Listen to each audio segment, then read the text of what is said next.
The bodies of 4 U.S. service members killed in the Middle East are back on U.S. soil. ABC's Christian Cordero has more on the dignified transfer of troops and the threats of the war with Iran expanding. Today, the Pentagon shared the identities of all 4 U.S. service members killed in the Middle East in recent days. 28-year-old Sergeant Angel Rampersad of New York was at a U.S. base in Jordan when it was hit by Iranian airstrikes. She was killed there, along with First Lieutenant Tyler James Feehan of Hawaii and Private Isabella Gonzalez of Texas.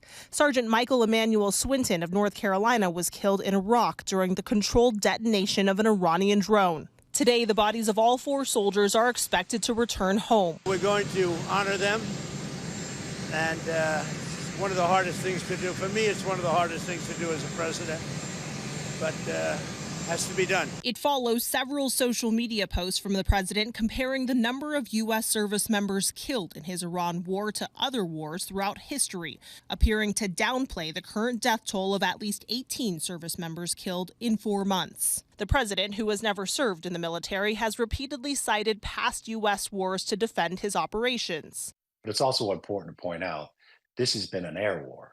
So this is unlike Afghanistan and Iraq, where we had tens of thousands and sometimes hundreds of thousands of troops on the ground.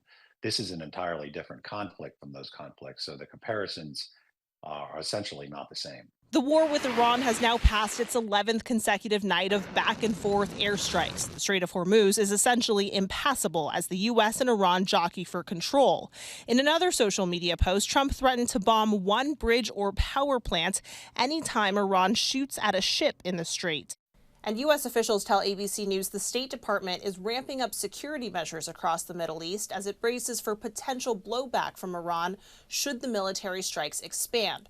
Iran is also threatening to expand the war if there are attacks on nuclear sites.